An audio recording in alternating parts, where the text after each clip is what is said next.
In today's episode, we're going to be working in Illustrator, and we're going to be covering a topic that's a little bit different from what we normally do. I just did a little speaking thing and had somebody come to me with a question that they had some funky settings in their Illustrator, and it was giving them problems with actually selecting one of the objects. Even if you created a brand new object, it would have a weird behavior when you use the direct select tool, or actually it was just the regular selection tool. It wouldn't behave like it normally does. So this kind of, I think, spawned a good idea here. Is maybe going forward we'll do a few of these podcasts about kind of troubleshooting, or what happens when the program is not reacting the way you think that it should. What's wrong, or what are some of the settings that might be turned on that you don't realize. So that's what we're going to be doing today. Illustrator kind of pointing out some things that might make your selection tool work a little oddly. Before we get to that, this podcast is being brought to you by GoToMeeting, and GoToMeeting gives you a great way to save lots of money and get a bunch done. And the way you do this is by meeting with people online. There's probably several times when you have to meet with people that aren't actually in your office. Maybe they're, just down the road, maybe they're in a whole nother country, but it doesn't really matter because it can basically seem like you're in the same office looking at the same things. And that is because you meet online. You can set up a meeting with the click of a button, basically, and then they can go into their web browser and see everything that's going on your desktop. So a lot like this podcast, when you're able to watch everything that I do on my screen, you're going to have that same thing, but it's actually live. You're talking to them on the phone or over voice over IP or both, and you can explain things as well as show it to them at the same time. So it's going to make it a lot easier for them to understand. The other great thing, you save a bunch of money because you pay one flat rate and you meet as many times as you need to.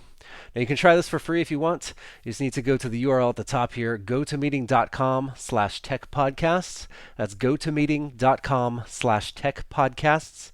You'll see this page. You just fill out the form at the bottom and you can download the software and try it for free for 30 days. And in that 30 days, just like when you pay that one flat rate, in that 30 days you get to use it as much as you want. So set up a bunch of meetings, try out all the functionality, and make sure that it's something that's going to work for you. But it is a great piece of software, so check it out. All right, so I had somebody come to me. They had their laptop there, and they said, I've had this weird thing happening in Illustrator where I actually make an object. Even if I make a brand new object, I can't select it, or the selection tool is acting a bit oddly. So usually when you draw something out, and I'll just switch this. And there's a good key command for you as well. If you want to switch this, it's the same as hitting this little arrow key to switch the fill color and the stroke color. If you just hit Shift and X, that'll do the same exact thing. So what was happening is he was selecting the item, but it didn't look like this. This is what we're used to. You have your little bounding box here, which allows you to scale the thing up and down, proportionally or non-proportionally. You can also rotate it that way, which you're not going to see too many results when you're doing it with a circle, but anyways. And then you get this kind of outline or the edges of the object that you drew, which, when you select with the direct select tool, you'll see the points that make up that object.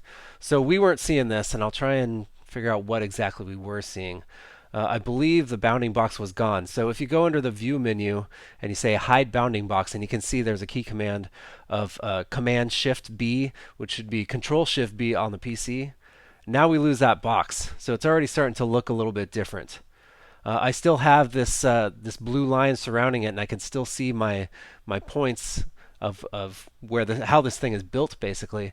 If I go under View again and I say Hide Edges, and this is Command H or Control H on the PC, now that even that goes away. So when I select this thing, it's actually selected right now. You can see up in the top left corner here it says no selection, and when I click on that, now it says path. So I can tell that this is actually selected, and I can move it around and stuff. But other than these visual clues up here in the top bar, I can't really tell that thing's selected. So I've seen so many people on the web, on forums, saying, what happened? It's not acting the way that it should. And most of the time, this is what happens. They accidentally hit, Command or Control H, and now they can't see that thing. Or you might, it's going to be a little bit harder to hit this one because there's more keys involved, but Show Bounding Box, sometimes you might accidentally hit that one. So what was going on with this guy that came up to me. First of all, the bounding box was hidden because it looked like that.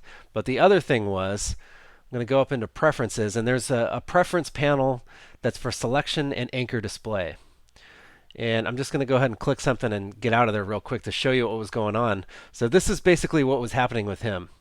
If you drag over the thing, you can select it, but you're not seeing the bounding box. So like I said, he needed to go under the view menu and say show bounding box, or use that key command there. That was one of the things. But the other thing is, if I just click in the middle here where the fill is, I'm not allowed to actually select this thing. I have to either drag over it like that, or I have to actually click on the path, the surrounding path. And I can't move it unless I use the path. And this is exactly what was going on with his thing. I'm not sure how it got turned on because he didn't know. But again, if we go back to preferences and then selection and anchor display, you can see there's a little checkbox here that says object selection by path only. And obviously that means I'm only going to be able to select an object by actually clicking on the path like I showed you just a second ago. So if I uncheck that, then it should go back to normal behavior. If it has a fill, I should be able to click in the middle and select that thing. Then again, if I go to view, show bounding box, now it's back all to normal. So those are the three things to remember when you're using the selection tool. If something's not looking right, you got preferences, selection and anchor display, and make sure that this box is not checked. And then under the view menu, there's hide edges, which is just the line that you see directly surrounding your object, and also hide bounding box, which is the square that allows you to scale and rotate and all that good stuff. So make sure that those are showing, and then you should be all good. So hopefully, if you run into any of these problems, at least now you know where to find them. So hopefully that won't be a problem for you. But I thought this was a good thing to point out, and hopefully the guy that asked me this question came and watched my podcast so he can get his answer. I guess that's it for this time, so we'll see you on the next App Clinic.